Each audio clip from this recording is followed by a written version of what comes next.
बहुत बहुत स्वागत है आप सभी का आज के इस वीडियो में।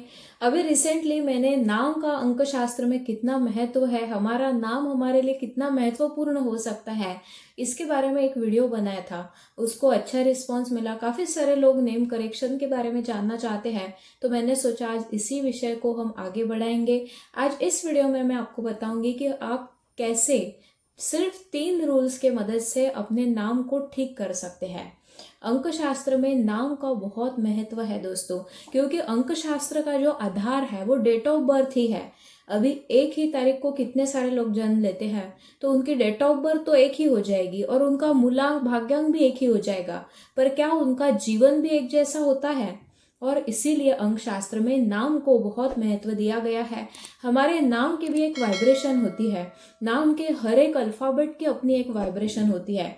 अभी सबसे पहले एक सवाल हमारे मन में आता है कि नाम हम कौन सा ले। घर में सब मुझे पप्पू बुलाते हैं, मेरे दोस्त यार सब मुझे टप्पू बुलाते हैं, स्कूल में मैं मोनू के नाम से जाना जाता हूँ, तो मैं कौन सा नाम हमें लेना चाहिए? तो आपको वही नाम लेना है जो आपके ऑफिशियल डॉक्यूमेंट्स में छपा है, जैसे कि वोटर आईडी, आधार कार्ड, पैन कार्ड, पासपोर्ट जैसे ऑफिशियल डॉक्यूमेंट्स पे जो आपका नाम है उसको ही आपको कंसिडर करना है।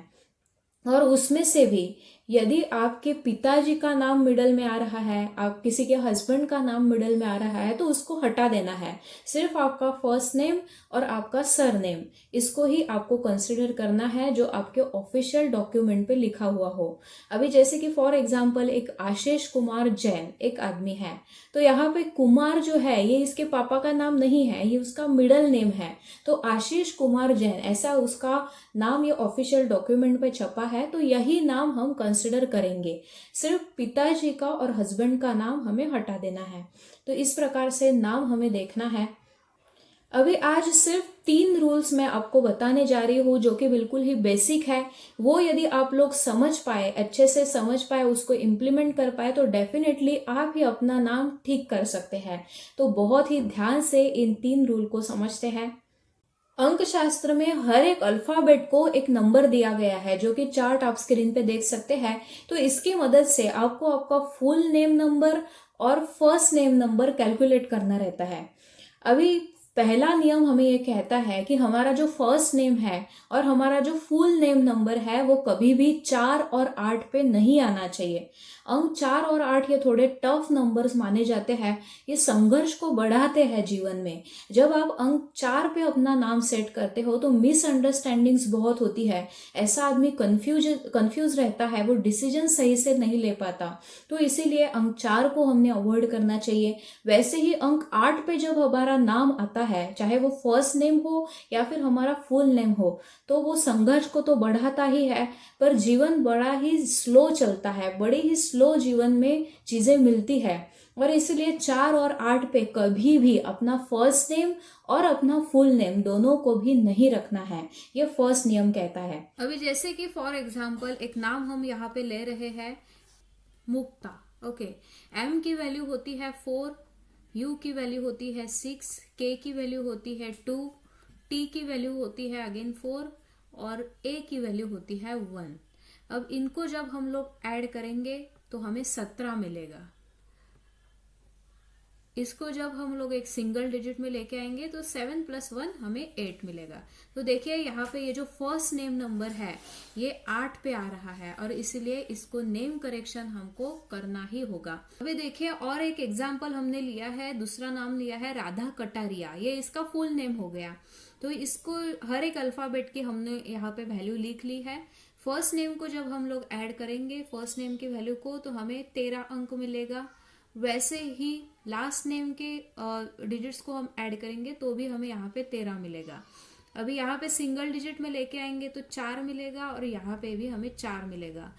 4 + 4 = 8। तो यहाँ पे जो टोटल नेम नंबर है राधा कटारिया का ये 8 पे आ रहा है, तो इसलिए इसको भी नेम करेक्शन हमको करना मस्ट रहेगा। यहाँ पे दूसरा नियम हमें ये कहता है कि हमारा जो टोटल नेम नंबर है वो हमारे मूलांक और भाग्यांक के साथ फ्रेंडली होना चाहिए।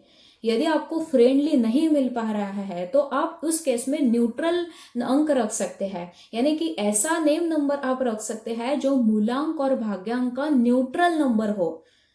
पर किसी भी कीमत में आपको नेम नंबर ऐसा नहीं रखना है। यहाँ पे हम लोग टोटल नेम नंबर की बात कर रहे हैं, तो टोटल नेम नंबर आपका किसी भी कीमत में मूलांक और भाग्यांक का एनिमी नंबर नहीं होना चाहिए।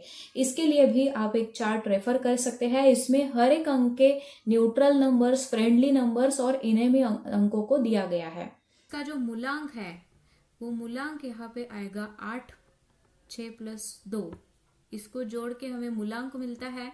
और हमारे डेट ऑफ बर्थ के सभी डिजिट्स को जब हम जोड़ के उसको सिंगल डिजिट पे लेके आते हैं तो हमें भाग्यांक मिलता है। तो डेट ऑफ बर्थ के सभी डिजिट्स को जोड़ने के बाद हमें 17 मिलेगा। उसको फर्दर हम जब ऐड करेंगे तो हमें अंक 8 मिलेगा। यानी कि इस केस में इस व्यक्ति का मूलांक भी 8 है और भाग्यांक भी 8 है। तो यहाँ पे हम देखो इसके डेट ऑफ बर्थ में अंक 1 की कमी है, अंक 1 इसके डेट ऑफ बर्थ में नहीं है, पर फिर भी हम इसका जो टोटल नेम नंबर है वो कभी भी नंबर 1 पे ऐड नहीं करेंगे, क्योंकि इसका जो मूलांक है वो देखिए आप, ये मूलांक 8 है और 8 और 1 ये एक दूसरे के शत्रु अंक है। शनि और सूर्य इनकी दुश्मनी तो हर कोई जानता है, और इसीलिए इसका मूलांक 8 होने के कारण, भाग्यांक 8 होने के कारण इसका टोटल नेम नंबर हम कभी भी अंक 1 पे नहीं रखेंगे। तो इस प्रकार से कौन सा अंक किसका दुश्मन है, कौन सा किसका न्यूट्रल अंक है और कौन सा किसका फ्रेंडली अंक है, ये हमें इस चार्ट से पता चलता है। तो इसके मदद से हम लोग नेम नंबर को एडजस्ट करेंगे। तीसरा नियम हमें यह कहता है कि हमको हमारी पूरी डेट ऑफ बर्थ को देखना है, मूलांक और भाग्यांक को भी हमको देखना है, और इन सब में जो नंबर हमारे पास नहीं है उसको हमें टोटल नेम नंबर के जरिए लाना है। जैसे कि अभी जो चीजें आपके पास ऑलरेडी है उसको और लेके आप क्या करोगे, तो उसकी जगह जो अंक आपके पास नहीं है उसको आपको टोटल नेम नंबर के जरिए लाना है। अभी आपका मन बहुत करेगा कि मेरे पास तो बहुत अंक है, बस 4 की कमी है, तो मैं मेरा टोटल नेम नंबर 4 पे रख देता हूँ। तो यहाँ पे हमने पहले ही एक फर्स्ट रूल में ही हमने बात की कि हमारा नेम नंबर कभी भी 4 और 8 पे नहीं आना चाहिए। 4 और 8 पे हमारा फर्स्ट नेम भी नहीं आना चाहिए और टोटल नेम भी नहीं आना चाहिए। तो क्या नेम करेक्शन के सिर्फ इतने ही 3 रूल्स होते हैं? नहीं, इसके अलावा भी और नियम होते हैं। बहुत सी चीजें और हम देख सकते हैं। ऐसा नंबर हम ला सकते हैं जो कि हमारे किसी राजयोग को पूरा कर रहा हो, किसी प्लेन को पूरा कर रहा हो। आपका जो प्रोफेशन है उसके हिसाब से भी हम हमारा नेम नंबर रख सकते हैं। पर ये आगे की चीजें हैं। ये जो मैंने 3 रूल्स आपको बताए ये बहुत ही बेसिक से रूल्स है। इसको भी आप लोग यदि ठीक से अप्लाई कर पाए तो डेफिनेटली एक अच्छा नेम नंबर आप अपने लिए लेकर के आ सकते हैं। अभी इसको अच्छा नेम नंबर लाने के लिए आपको कुछ अल्फाबेट्स जो आपके स्पेलिंग के हैं उसको हटाना पड़ेगा। कभी कभी कुछ एक्स्ट्रा अल्फाबेट्स को ऐड करना पड़ेगा। जैसे कि आपका टोटल नेम नंबर यदि 4 पे आ रहा है उसको यदि आपको 5 पे लेके आना है तो एक्स्ट्रा ए आपको ऐड करना पड़ेगा। तो इस प्रकार से नेम करेक्शन किया जाता है। इसको बहुत सारा पेशेंस लगता है। कभी कभी फर्स्ट नेम ठीक होता है तो टोटल नेम नंबर गड़बड़ हो जाता है। तो बहुत पेशेंस इसको चाहिए, समय लगता है, प्रैक्टिस लगती है, और इसलिए नेम करेक्शन के लोग पैसे भी बहुत ज़्यादा लेते हैं। तो जो लोग अपना खुद से ट्राई करना चाहते हैं वो इन 3 बेसिक रूल्स के माध्यम से कर सकते हैं। यदि इस 3 रूल्स को यदि आप लोग अच्छे से अप्लाई कर पाए तो डेफिनेटली आप अपने लिए एक अच्छा नेम नंबर ला सकते हैं। तो ऐसे ही अंक शास्त्र के बारे में हम लोग जानते रहेंगे। By that time stay tuned with the astrological inquiry. May all be blessed. नमस्ते।